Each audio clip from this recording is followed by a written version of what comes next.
The sales clerk looked Emma up and down, smirked, and said, "Sweetheart, that bag costs more than your entire outfit. Maybe try the clearance store across the mall." Everyone laughed. Emma walked out humiliated. But what that clerk didn't know was that within weeks, Emma would come back not to buy the handbag, but to buy the entire mall. Emma Walker had never cared about appearances. While most of her peers were obsessed with designer brands and expensive accessories, Emma was perfectly content in her worn-out jeans, an oversized hoodie, and sneakers that had seen better days. It wasn't that she couldn't afford more, at least, not anymore.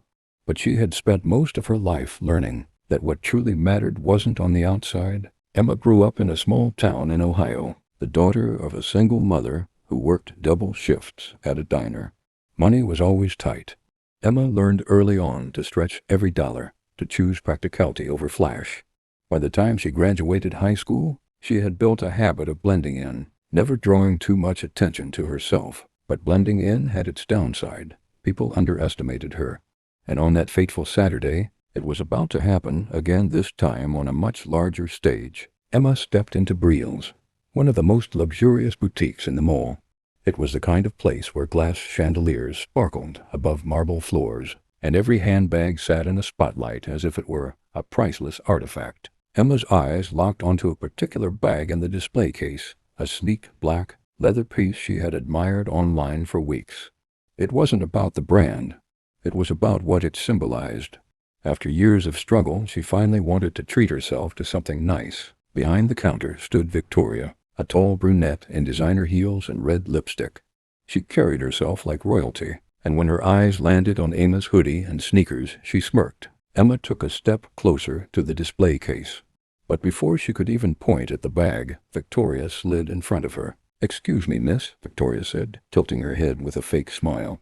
"This boutique only carries premium items. Maybe you'd be more comfortable at the clearance store across the mall." Emma blinked, caught off guard. "I was just looking at that bag." Victoria let out a sharp laugh, loud enough for two nearby shoppers to hear. "That bag? Sweetheart, it cost more than your entire outfit." "Let's not waste each other's time," the shoppers chuckled. One of them whispered, "Wow, she really thought she could afford it?" Emma's cheeks burned. Her chest tightened. She wanted to say something, anything, but the words caught in her throat. Finally, she turned and rushed out of the store, her humiliation echoing behind her like footsteps she couldn't escape. That night, Emma lay awake in her apartment. Her mind replayed the scene over and over, the smirk, the laughter, the sting of being treated like she was invisible.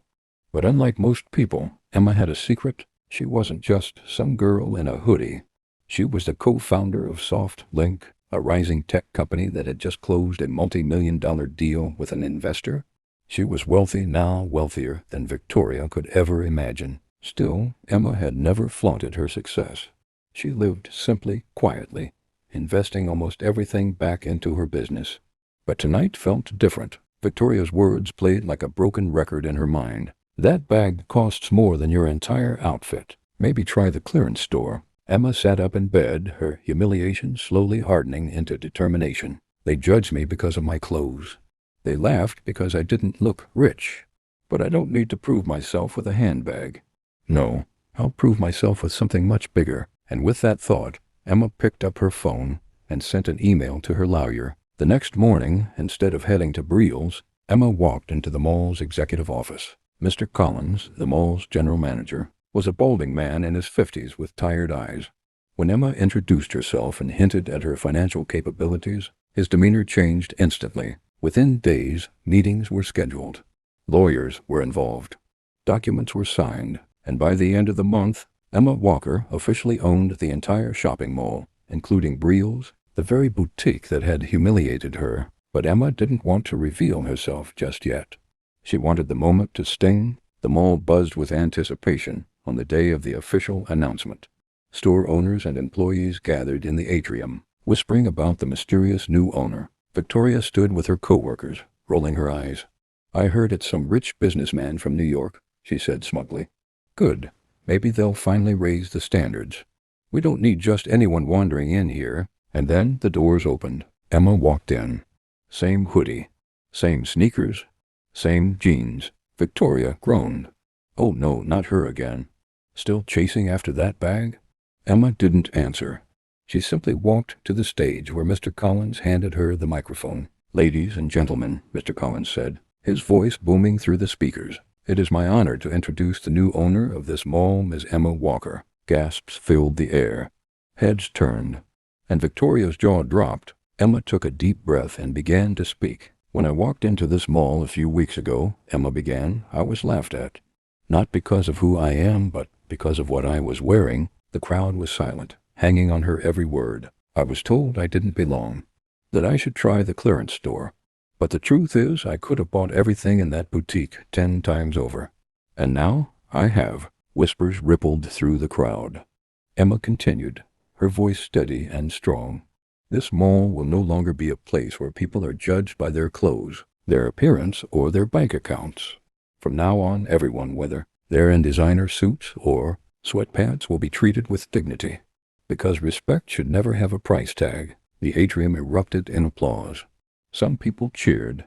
Others just stared in stunned silence. After the announcement, Emma walked straight into Briel's. Victoria stumbled forward, her face pale. Miss Walker, I didn't know it was you.